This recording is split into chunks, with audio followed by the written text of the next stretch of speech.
we got a standard OU battle against the Bacon Flipper, and by standard OU I mean like we're all using like all uses. It's like a hardcore competitive match. This is a great battle. So we both lead with Swamperts, which is funny because it's like lol, except not really because everyone knows that people don't use pert leads anymore. Especially now that Life Orb is elf leads are common, people run grass not on those, but I'm talking too much about the competitive OU metagame and stuff. So we both Stealth Rock, which is obvious. He predicts my switch and just roars, and I go into Celebi, but he roars me into my flag on here. So I know I can't KO it, even though I'm choice banded, so I'm just going to go for the U-turn, kind of. I know this thing is going to be packing the Ice Beam, so I'm just going to go into Pert just in case he wants to roar again. So, and I don't want to reveal too much of my team right now because he's at a really bad spot right now because he is faster than me, so he can just keep roaring me and keep scouting my team for an early advantage. And this battle is long, so yeah, that'll come into play. You'll see. So I'm just gonna go for Earthquake just to get damage off because I know he's gonna just roar, and I gotta hope he goes into something decent. He roars me onto the best thing possible, which is awesome. He roars me into my Rapid Spinner here, Fortress. So I'm just gonna go for the spikes, not the rapid spin, just to see if he has a ghost type to block it. Because you know, when people see Fortress, they go straight into their ghost type to take it. So he goes into Tyranitar, which leads me to believe he doesn't have a ghost type on this team. So I go for the spikes, and I'm just gonna go for the rapid spin to get the Stealth Rocks away. So yeah, I kind of want to scout this Tyranitar here. So he's gonna go for the Stone Edge, and judging by how much it does, this thing is so obviously scarfed. Again, standard OU Pokemon. I know a lot about the OU metagame. This thing is totally scarfed. I've never seen a more scarfed Tyranitar by that damage, and I do get Stealth Rocks off. So I'm just gonna go for my second layer of spikes, and these two spikes right here. I mean, look how long this battle is. Those two spikes and the Stealth Rocks are really gonna wither down his team. So I go for the Gyro Ball because I know it's gonna do a lot to the Tyranitar, but he ends up switching into a Scizor, and he's gonna Bullet Punch for show. But I know he's gonna superpower because I'm smart, and he's just gonna do that. It's good, yeah. And I do go into Pert, and it does a crap load, which shows me that this thing is choice banded. Again, more standard sets and stuff. So here I predict him to like switch and stuff. So and just go. No, yeah, I predict him to stay in, thinking that he can kill me. But I did a calc, and he actually can't. So I go for the Earthquake to try to hit the Scizor. But he just switches out into Umbreon here because I don't want to roar right now because I don't want to show him that I have roar right now just because it'll be a surprise for later on in the match. So yeah, that'll help me out later as well. I also like how my team's more resistant to Stealth Rock than his because I have like more steals and ground types. So like this Umbreon isn't even gaining any leftovers yet. My Fortress and Swampert are, and it's his Sandstorm, which is funny. I don't even use Sandstorm team. So he's gonna set up a Wish, which shows me that this thing's bulky, even though like every Umbreon is bulky. It doesn't really help me information wise. So he does a Curse, which shows me this is a Curse Umbreon, which does help me information wise. Is I go for my second layer of spikes. There's my second layer. I didn't go for it before. I just went for Gyro Ball. So yeah, 2 layers of spikes up. He gets his Wish up, which I knew he'd do that, so I just went for the spikes, which is kind of whatever. I think I switch out here. Do I switch out after we're eating our apples and all this other after turn stuff? Yes, more leftovers and stuff. Go, go, go. So yeah, I go into Pert. Yeah, that's what I do.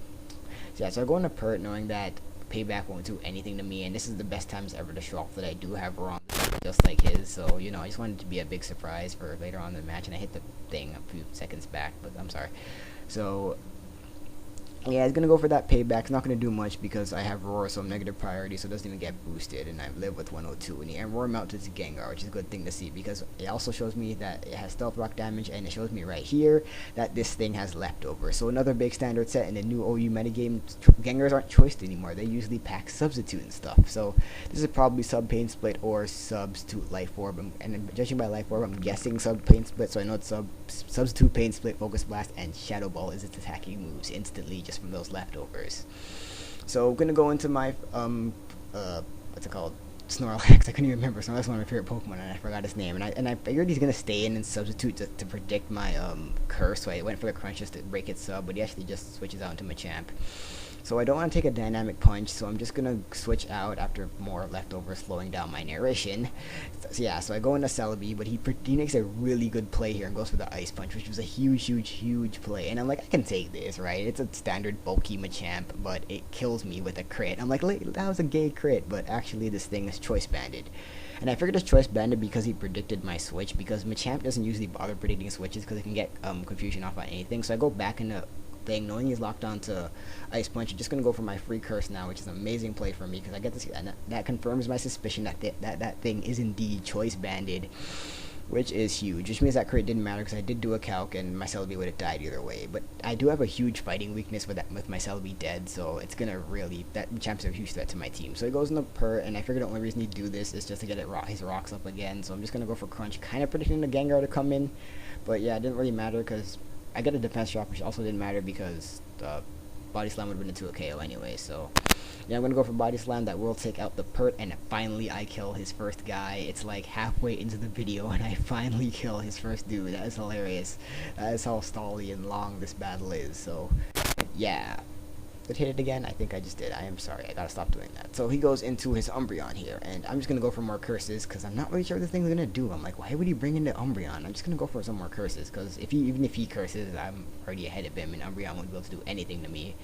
So I'm just gonna keep on cursing and cursing. He goes for the wish, and I'm like, okay, why would you wish? And I really should have seen this coming. He wanted to pass the wish off into his Machamp here, so he's gonna do just that. He's gonna switch, go into his Machamp, and he's gonna get that thing healed up, which was huge. And I'm like, oh shit, I should have seen that coming. I really should have, because I went for the body slam there. I could have taken that thing out, but I went for my third curse. So here I had to do a calc here, and I did find out that there's no way he can kill me with close combat, because if he's choice banned, he's probably packing that over the dynamic punch, and he has guts.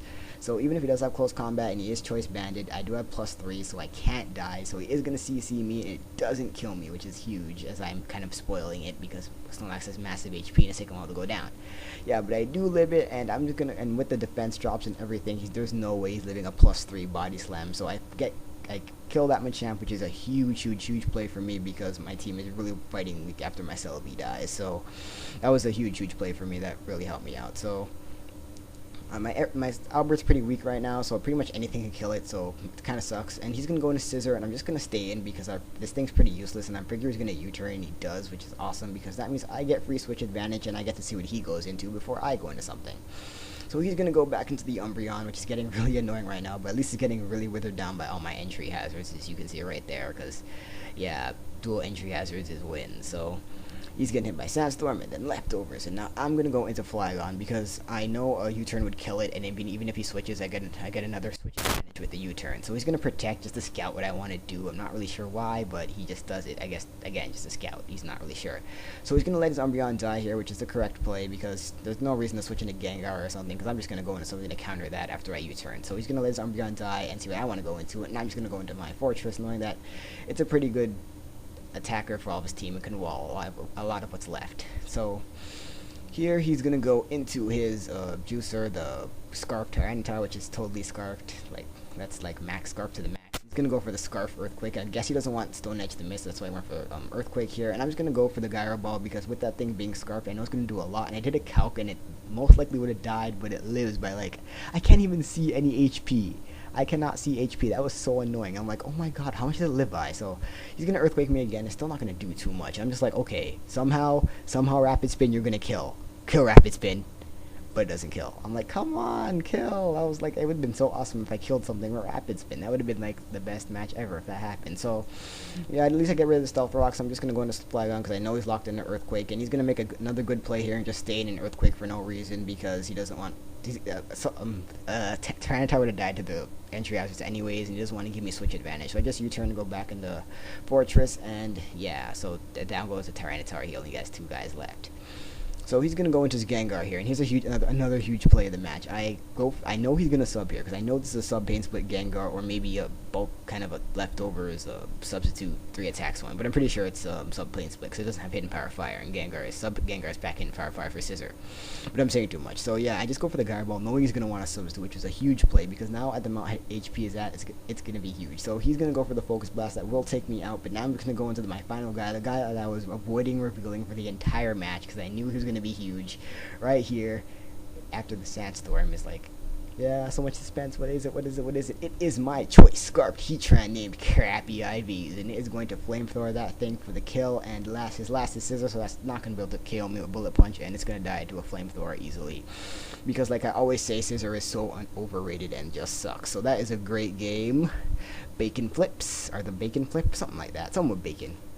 It is the BaconFlipper, right? Yeah, so Flamethrower died, great game. That was like a good game if that wasn't obvious. And yeah, so you can be really fun. It's very underrated here, and yeah, bye.